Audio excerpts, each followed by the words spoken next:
பொள்ளாச்சி விவகாரத்தில் எடுக்கப்பட்ட நடவடிக்கைகள் குறித்து தற்போது சபாநாயகரிடம் அதிமுக ஆதாரங்களை வழங்கியிருக்கிறது. அண்மை தகவலாக நாம் பார்த்துக் கொண்டிருக்கிறோம். கூடுதல் விவரங்களை எமது தலைமை செய்தியாளர் சிவா வழங்க கேட்கலாம். வணக்கம் சிவா, இந்த விவகாரம் குறித்தான கூடுதல் விவரங்கள்.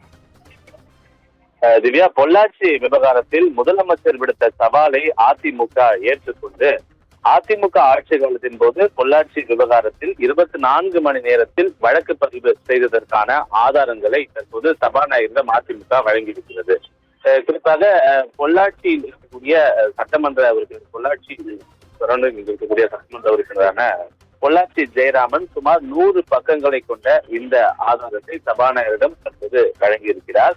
இந்த பொள்ளாச்சி விவகாரத்தை பொறுத்தவரை அதிமுக ஆட்சி காலத்தில் மிகப்பெரிய ஒரு விஷயமாக பேசப்பட்டது.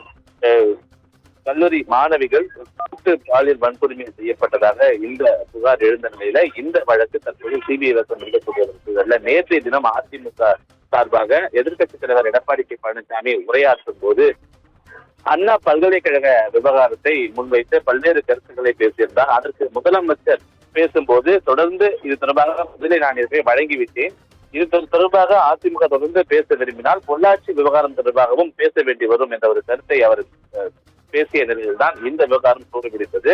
அப்போது எதிர்க்கட்சித் தலைவர் எடப்பாடி பழனிசாமி பொள்ளாச்சி விவகாரத்தில் புகார் அளித்த 24 மணி நேரத்தில்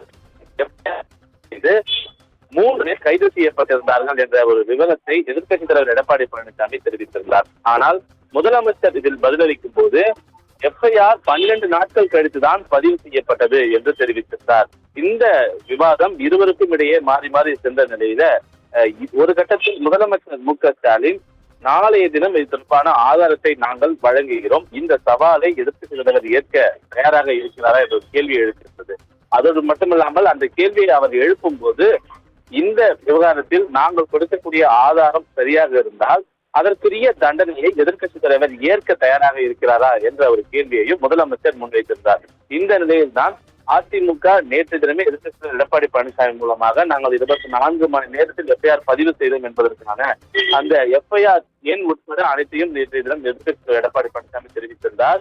முதலமைச்சர் விடுத்த அந்த சவாலை ஏற்று இந்த தினம் சுமார் 100 பக்கங்கள் கொண்ட அந்த ஆதாரம், அதாவது பொள்ளாச்சி விவகாரத்தில் எடுத்திருக்கக்கூடிய நடவடிக்கைகள், புகார் எப்போது பெறப்பட்டது, எஃப்ஐஆர் எப்போது பதிவு செய்யப்பட்டது, அந்த எஃப்ஐஆர் யார் பதிவு செய்தார், இந்த வழக்கை யார் யாரெல்லாம் தொடர்ந்து விசாரணையில் எடுத்தார்கள் என்பன உள்ளிட்ட சுமார் 100 பக்கங்கள் கொண்ட ஆதாரத்தை எதிர்க்கட்சி சார்பாக பொள்ளாச்சி ஜெயராமன் சபாநாயகர் தற்போது வழங்கியிருக்கிறார். அதே சமயத்துல முதலமைச்சர் தரப்பிலிருந்தும் ஆதாரம் சபாநாயகரிடம் வழங்கப்பட்டிருப்பதாக தற்போது தகவல் வெளியாகி இருக்கிறது. எனவே இந்த கருத்து முதலமைச்சருடைய பதிலுரையின் போது விவாதமாக எடுத்துக் கொள்ளப்படுமா அல்லது அதற்கு முன்பாகவே எதிர்க்கட்சிகள் அதனை கேள்வியாக எழுப்புவார்களா என்ற ஒரு எதிர்பார்ப்பு தான் தற்போது ஏற்பட்டிருக்கின்றது.